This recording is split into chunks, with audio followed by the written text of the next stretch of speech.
I really want to thank you for your cooperation, for your advice, for your help, and say that this is vital for me because we want to do the best possible photography program that is out there in the market. The challenge today that has come up with the digital technology is the immediacy that the technology gives us. Yeah, it's fast. You send an email within less than a minute, it's on the other side of the planet. You make a picture and you have immediate feedback. All that leads to the kind of digital digital attention span syndrome. I call it the DAS syndrome. We think that we can do everything yesterday. So we have a false perception of what it takes to develop skills. Now, photography is very challenging. Photography is not difficult, it's just very challenging because there are plenty of things that we need to learn and practice, of course, before we kind of get to a level of certainty that we go into any environment and we're going to be able to capture a good picture. Now, I can give you plenty of examples of good and bad pictures, but a good picture is mainly a good choice of subject. The subject must be interesting, and if it's not interesting, you better make it interesting. The light, the source of light that you use, that you have available, whether it's artificial, flash, sync flash, blah, blah, blah, you name it, it doesn't matter, natural.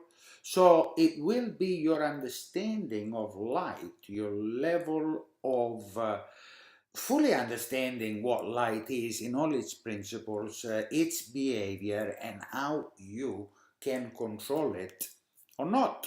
Yeah, so you need to learn about light to be able to go into an environment and say, okay, well, I'm never gonna have the certainty that I go there and bosh, I put the camera in this, that is not the way it works.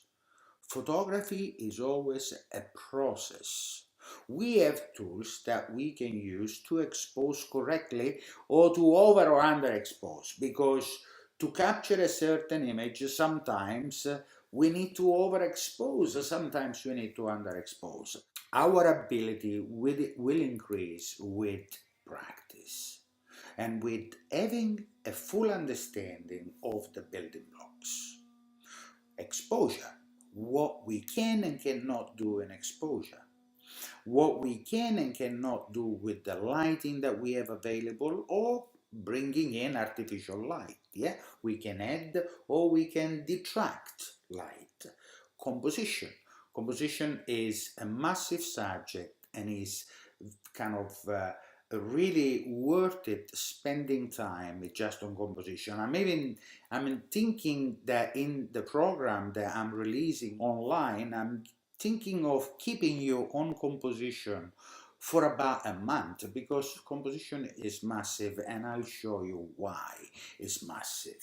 Yeah, it's really beautiful, and that is where you learn to see. You learn to see differently or better. I mean, you will learn to see things that you were not aware before you did the training, before you did your creative development.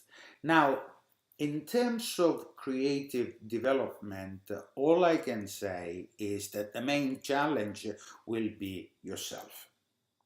What do I mean by it will be yourself? It will be basically depending on your level of commitment and the way you kind of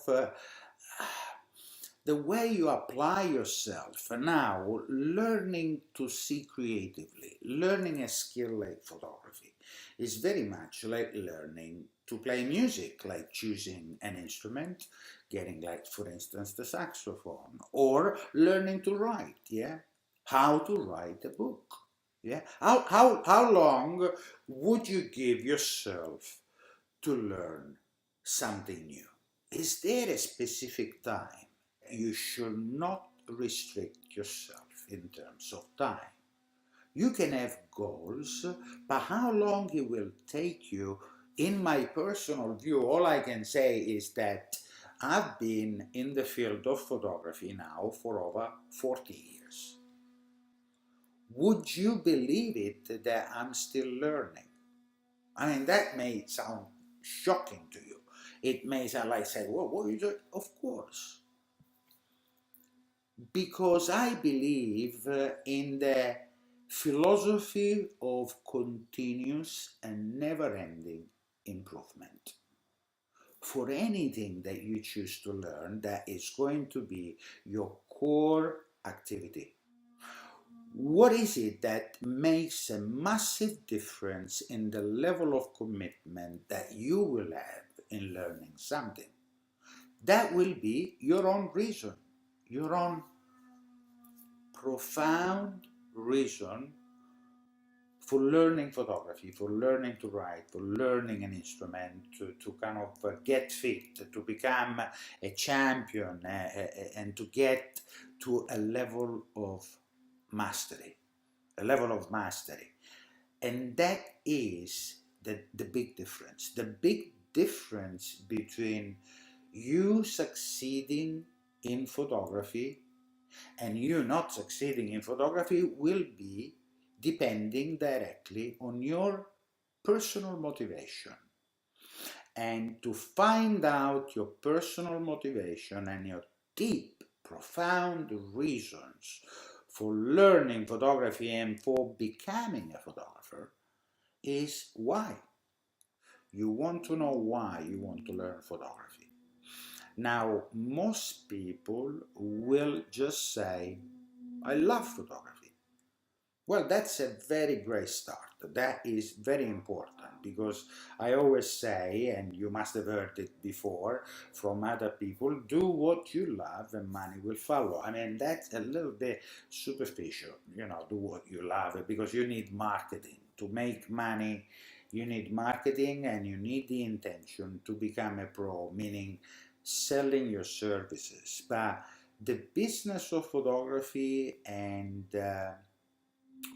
kind of becoming a pro will all mean that you need to acquire other skills. I know a lot of absolutely amazing artists out there that they are very, very good, but they're not good at marketing themselves. So therefore, they are not making a living out of what they love.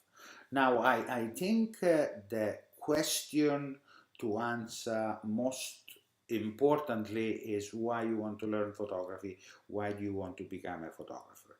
And the reason is not just because you love photography. Of course, photography involves us all. Photography is an incredible tool that has something to offer to everybody, at any different level, whether you're in front of the camera, behind the camera, or whether you just enjoy the beauty of photography and study. I mean, anything that has an image has more of an impact on us because we use apparently 40% of our brain capacity when we look at pictures.